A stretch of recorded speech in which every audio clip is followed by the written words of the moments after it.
अस्सलामुअलैकुम वरहमतुल्लाहि वबरकातुहू। प्यारे नाजरीन, कई लोगों को देखा जाता है जब वो नमाज़ पढ़ते हैं तो ना उनके होठ हिलते हैं और ना ज़बान, वो सिर्फ दिल ही दिल में क़िरात करते हैं। और कुछ लोगों के होठ तो हिलते हैं लेकिन कुछ सुनाई नहीं देता है। तो क्या ऐसे लोगों की नमाज हो जाएगी? सही मसला क्या है? आज इस मसले को हम बिल्कुल बारीकी से समझने की कोशिश करेंगे। इंशाअल्लाह ताला इसे सुनने के बाद आपके सारे मसाइल हल हो जाएंगे। वीडियो एंड तक ज़रूर देखें। चैनल पर पहली बार आए हैं तो सब्सक्राइब करके बेल आइकन ज़रूर दबा दें। इस मसले की तीन सूरतें हैं। पहली सूरत ये कि नमाज पढ़ने वाला इमाम है, यानी वो नमाज पढ़ा रहा है। दूसरी सूरत, नमाज पढ़ने वाला मुनफरिद यानी अकेले नमाज पढ़ता हो या पढ़ती हो लेडीज़।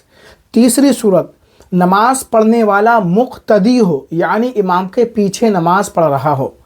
सबसे पहली सूरत का हुक्म हम जान लेते हैं। अगर नमाज पढ़ने वाला इमाम हो यानी वो नमाज पढ़ा रहा हो और नमाज फज्र, मगरिब, इशा, जुमा, वित्र या तरावी की हो तो इस कदर बुलंद आवाज़ से नमाज पढ़ाए यानी नमाज में क़िरात करे। कम अज़ कम पहली सफ़ के नमाजी उस इमाम की आवाज़ सुन ले तो ये नमाज के लिए काफ़ी हो जाएगा।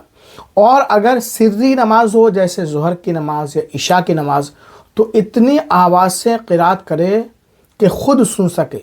ये तो हो गया इमाम साहब का मसला। दूसरी सूरत यह है कि नमाज पढ़ने वाला मुनफरिद हो यानी अकेले नमाज पढ़ता हो या पढ़ती हो। तो देखिए, क़िरात नमाज का एक अहम फरीज़ा है।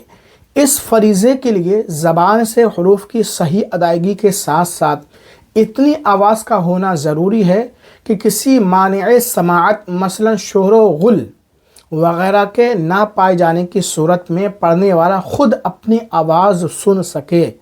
इससे कम आवाज़ से क़िरात करने या सिर्फ दिल ही दिल में क़िरात करने से कि आवाज़ बिल्कुल पैदा ही ना हो, फ़र्ज़ अदा नहीं होगा। जब फ़र्ज़ अदा नहीं होगा तो नमाज भी नहीं होगी। तीसरी सूरत, नमाज पढ़ने वाला मुक्तदी हो। तो मुक्तदी के लिए शरीयत का हुक्म यह है कि वो इमाम के पीछे क़िरात नहीं करेगा, सिर्फ सना पढ़ेगा, कोई सी भी नमाज पढ़ रहा हो, क्योंकि इमाम की क़िरात मुक्तदी की क़िरात हुआ करती है। उम्मीद है आप इस मसले को अच्छी तरह समझ गए होंगे। अगर आप अकेले नमाज पढ़ते हैं अपने घर में या हमारी माँ बहनें, तो इतनी आवाज़ होना चाहिए कि आप ख़ुद से सुन सकें, जैसे इतनी आवाज़ होना चाहिए। तो इस वीडियो को लाइक शेयर ज़रूर